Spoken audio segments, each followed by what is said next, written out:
Bismillah, alhamdulillah, wa salatu wa salam ala rasulillah. Alhamdulillah, qu'Allah subhanahu wa ta'ala donc accepte et nous incite à s'en rappel, notamment dans le jeûne. Et ce qui est bien pendant Ramadan et en dehors du Ramadan, surtout pendant Ramadan, c'est la générosité. Allah est généreux. Tout bien vient de lui. Et il n'a pas cessé de déverser ses bienfaits depuis qu'il a créé, c'est lui qui a tout créé. Et donc le prophète sallallahu alayhi wa sallam était le plus généreux des hommes. Et il était encore plus généreux quand donc l'ange Gabriel venait le faire réviser le Coran. Et il venait toutes les nuits du mois de Ramadan, comme nous l'a dit Ibn Abbas radiallahu ta'ala anhuma. La générosité, donc, le prophète sallallahu alayhi wa sallam nous a dit, celui qui donne au jeûneur de quoi de jeûner, il a la récompense de son jeûne, sans rien amoindrir, sans amoindrir, bien entendu, la récompense de celui qui a jeûné. Et même donner une date, donner une bouillie, donner quelque chose au déjeuner, il ne s'agit pas forcément d'un repas complet, mais celui qui donne à manger à un jeûneur, certainement il aura cette récompense-là.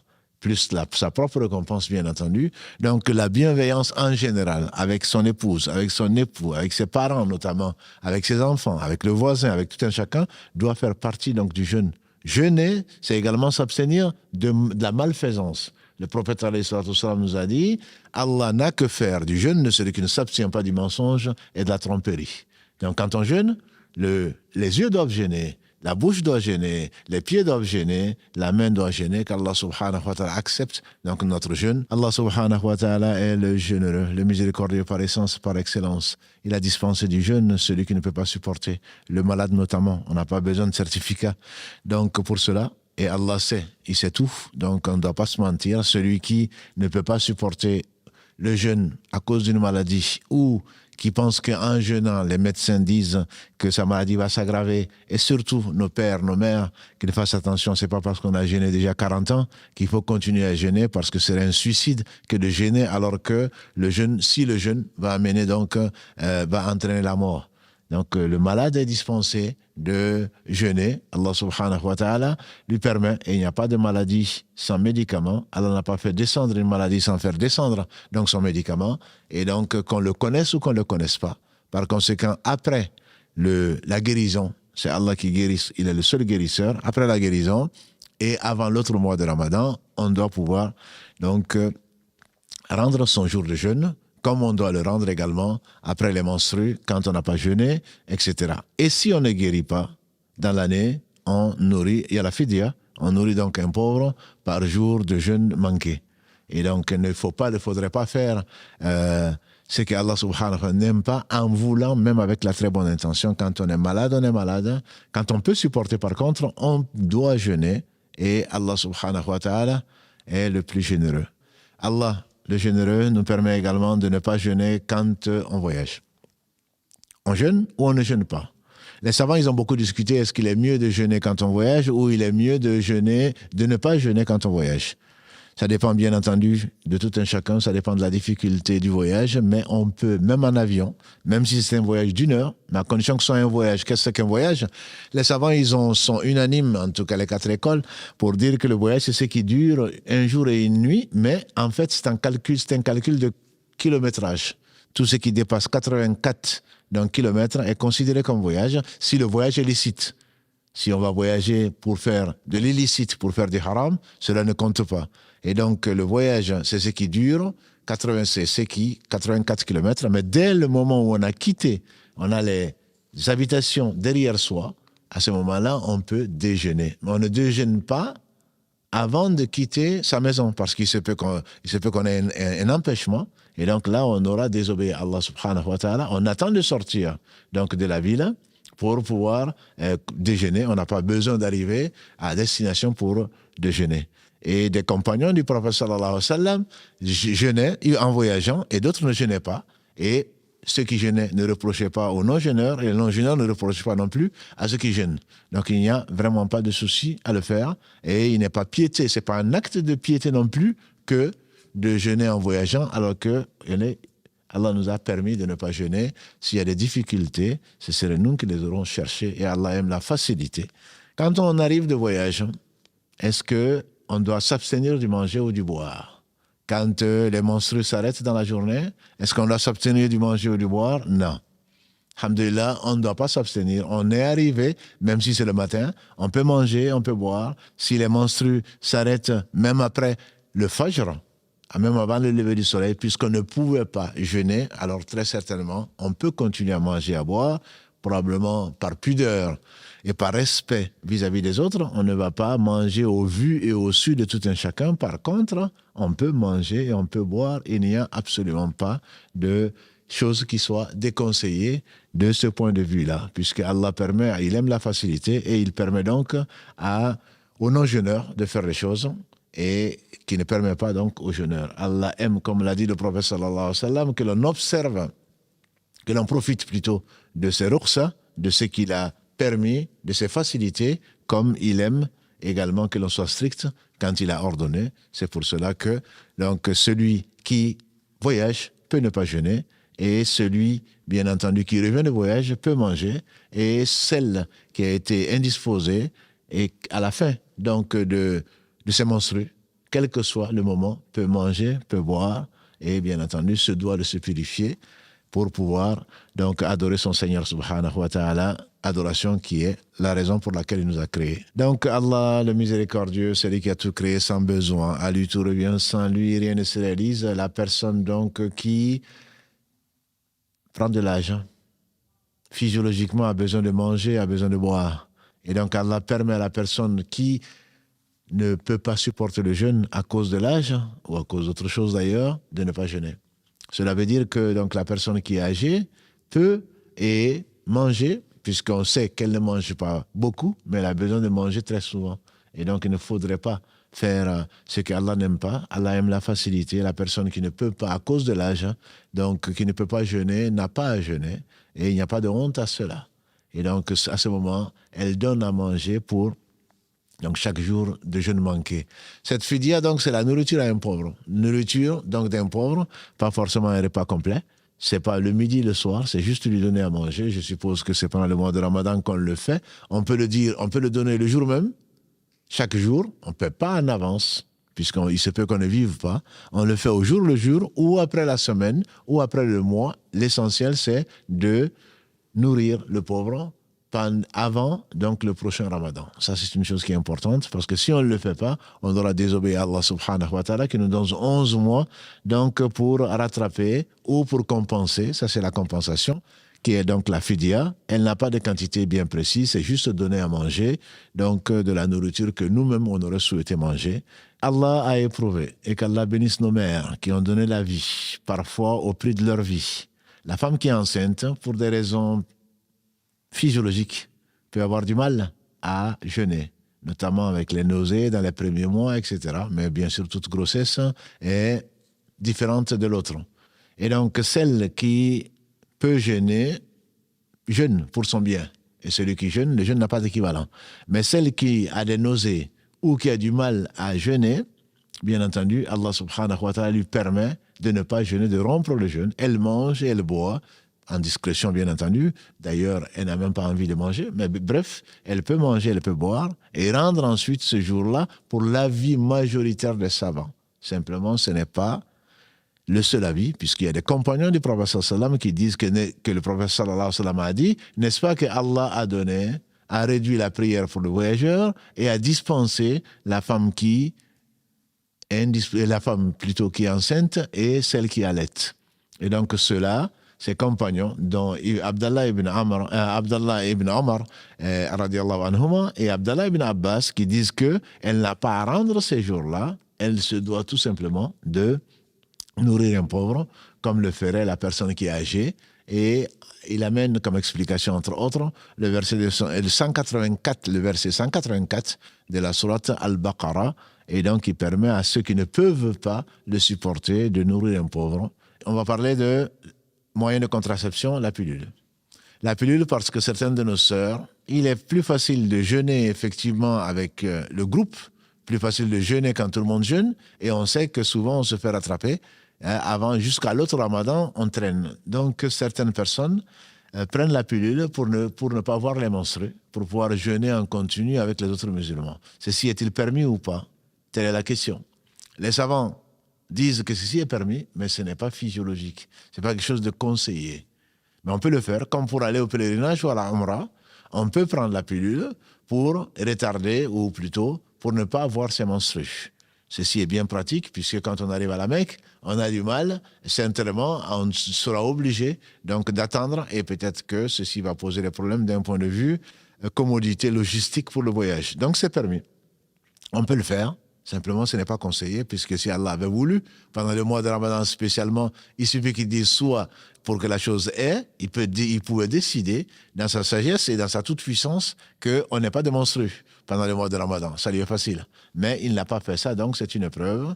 Ce qui est conseillé, c'est de garder sa physiologie, de s'arrêter, de jeûner quand Allah subhanahu wa ta'ala nous permet, vous permet, mes sœurs, de prendre un repos, tant pour la prière que pour le jeûne, et ne pas forcer donc le destin, et qu'Allah subhanahu wa ta'ala nous guide vers ce qu'il aime et agrée. Qu'est-ce qui est permis pendant le jeûne? Je dirais tout est permis sauf ce qui est interdit. Pendant le jeûne, on peut prendre une douche, on peut se peigner, on peut se brosser les dents, mais en veillant bien entendu à ne pas avaler. On peut également mettre des gouttes dans les oreilles et dans les yeux, également c'est permis. On peut même faire des prises de sang, à condition que ce ne soit pas quelque chose qui va affaiblir le corps. Là, ça devient plus que déconseillé, même interdit si on sait que ce n'est pas indispensable et que l'on sait que l'on peut attendre après pour ces analyses-là. On peut se laver quand on veut, sans gaspillage bien entendu. Donc on peut mettre du gel, on peut mettre tout ce qui est permis en dehors du Ramadan est permis pendant le mois de Ramadan, sauf donc le manger, le boire et donc les injections nutritives par exemple. Quand c'est musculaire, comme après on a besoin d'une injection de quelque chose, soit des antibiotiques, soit d'autres choses, par voie musculaire, pas par voie orale, bien entendu, ceci est également permis. Donc, en général, tout est permis pendant le mois de Ramadan. On pose beaucoup de questions. Tout est permis pendant le mois de Ramadan, sauf ce qui est interdit. Et ce qui est interdit est connu. Donc, c'est toujours par rapport à le manger, le boire, les relations conjugales, du lever de l'aube au coucher du soleil. Et si il arrivait donc que ces choses soient non respectées, à ce moment-là, bien entendu, cela demande de réparation, mais ça, c'est au cas par cas. Donc, quand on a besoin pendant qu'on jeûne, quand on a besoin de consultation, bien entendu, c'est permis. Quand on a besoin de voir le dentiste, c'est permis à condition de ne rien avaler. À condition de ne rien avaler. Si on a, bien entendu, une rage de dents et que cela nous oblige à avoir des traitements, antibiotiques ou autre chose, on peut rompre le jeûne parce qu'il y a une raison pour le faire. Si on a avalé pendant un traitement chez le dentiste ou autre chose, ceci rend le jeûne, mais on finit donc sa journée et ensuite on rend ce jour-là, puisque c'est quelque chose qui a été fait de façon accidentelle, mais c'est une entrée de liquide ou de solide, donc par voie orale, ceci oblige donc à refaire le jeûne, mais on continue le jeûne, contrairement à quand on avait la permission de ne pas jeûner, comme pour le voyage ou comme pour la femme donc qui a ses menstrues. Est-ce qu'on peut aller chez le gynécologue? Voilà des questions qui se posent souvent. Oui, on peut y aller. On peut aller chez le gynécologue, on peut se faire consulter, mais quand on se fait consulter, donc on n'a pas à faire les grandes ablutions, contrairement à ce que beaucoup pensent, on refait les petites ablutions. Il peut arriver donc que surtout nos mères, nos sœurs, nos épouses fassent goûter, donc goûtent plutôt les aliments, soit de façon volontaire, soit de façon involontaire. Le tout, c'est de ne pas faire entrer donc ces aliments-là dans la gorge, dans l'estomac. Par conséquent, le simple fait de goûter et de le cracher ne pose pas de problème, comme le fait d'avaler sa salive. Allah est miséricordieux, subhanahu wa ta'ala. Mais si on fait les ablutions, ça c'est le prophète sallam a précisé, quand on fait l'istinshaq, le fait donc de renifler l'eau pendant les ablutions par le nez, il a dit, fais-le bien, profondément, sauf si tu es en état de jeûne. Ça veut dire que si tu le fais et tu insistes et que l'eau rentre dans la gorge, à ce moment-là, le jeûne est rompu, bien que tu dois continuer à jeûner. C'est ce que nous a enseigné le prophète sallallahu alayhi wa sallam. Donc on peut goûter soit pour la température, soit pour savoir si c'est salé ou pas, puisque nos frères sont très exigeants souvent et attendent beaucoup donc le coucher du soleil pour profiter donc du manger, mais ceci n'est pas quelque chose donc c'est pas le plus important. Il faut être bienveillant. Il faut remercier ses sœurs et ses frères, surtout ses sœurs, qui passent leur journée souvent donc à essayer de faire plaisir donc à toute la famille, qu'Allah les bénisse. L'homme est faible. L'homme a été créé faible, comme Allah nous le dit dans la sourate An-Nisa, verset 28. Et donc, on peut oublier. Alhamdulillah, Satan nous fait oublier sur lui ce qu'il mérite. On peut se tromper également. Donc, il peut arriver que l'on ait oublié que l'on jeûne. Il peut arriver que l'on se réveille et qu'on n'est pas bien réveillé et qu'on voit l'heure, qu'on pense effectivement que c'est pas encore l'aube. Il peut arriver qu'on pense que on s'est trompé d'heure et que c'est déjà le maghrib et en réalité ce ne l'est pas. Alors celui qui le fait de façon involontaire, il y a une divergence sur la question, mais les savants, Hanbali en particulier, se basent sur le verset La yukallifu Allahu nafsan illa wusaha, verset 286, la sourate al-Baqarah. Et fattaqullaha mastata'tum, et craignez Allah autant que vous pouvez, et Allah n'en veut pas à quelqu'un s'il se trompe ou il oublie. Et donc le prophète sallallahu alayhi wa sallam nous a dit celui qui mange et qui boit de façon involontaire, par erreur, qu'il continue son jeûne, c'est Allah qui l'a fait manger et boire. Et donc cet avis veut que l'on n'ait pas à rendre ce jour-là, mais par précaution. Ceux qui suivent l'école de l'imam Malik disent qu'il faut quand même rendre le jour dans la mesure où il y a un pilier qui a été manqué, c'est-à-dire on a mangé, on a bu, même si on n'a pas fait exprès. Et Allah seul sait quelle est la vérité. Donc il peut arriver ce qui peut arriver. Et alhamdulillah, on peut faire des rêves dits érotiques ou des rêves pollués par pudeur. Celui qui se réveille, soit après une sieste, soit le matin avant donc l'aube, ou dans la journée, qui a fait une sieste et qui a eu un rêve pollué, alhamdulillah, doit continuer son jeûne plutôt et n'a pas à refaire quoi que ce soit. C'est un jeûne qui est valable. Il va certainement prendre donc les grandes ablutions et faire sa prière, s'il peut. Celui qui se réveille également en état de pollution nocturne, et alors que de janaba, comme on l'appelle en arabe, et l'aube est rentrée. Il est arrivé au prophète sallam de se lever pollué. Et donc, et ensuite, l'aube est rentrée, il a fait les ablutions, il a fait les ablutions et ensuite, donc, il a prié, sallallahu alayhi wa sallam, le jeûne est valable. Donc, celui qui se réveille en état de pollution et qu'il ne s'est même pas lavé avant l'aube, encore une fois, le jeûne est valable. Certains demandent, et si c'est pas lavé jusqu'au lever du soleil, si c'est par exceptionnellement et il s'est pas réveillé, le jeûne est valable. Mais s'il a négligé de faire la prière, c'est autre chose. Comment jeûner et ne pas faire la prière. Mais dans tous les cas, celui qui se lève et qui n'a pas en état de pollution peut jeûner. Alhamdulillah, cela n'enlève rien à son jeûne si son intention, bien entendu, était de jeûner avant l'entrée de l'aube. Il y a des choses qui sont déconseillées. Se rapprocher, il ne faut pas donc tenter le diable. Se rapprocher des choses qui peuvent rompre le jeûne, d'autant plus que les conséquences peuvent être très graves. C'est le fait notamment donc d'embrasser son époux ou son épouse alors qu'on est en état de jeûne, donc dans la journée. Si le prophète sallallahu alayhi wa sallam l'a toléré, l'a permis pour une personne qui était âgée, personne âgée qui est venue dire est-ce qu'on peut embrasser son épouse, il a dit oui. Et un jeune homme est venu lui demander est-ce qu'on peut embrasser, il a dit non. Il a dit non, pourquoi? Parce que la tentation est plus forte. En effet, celui qui consciemment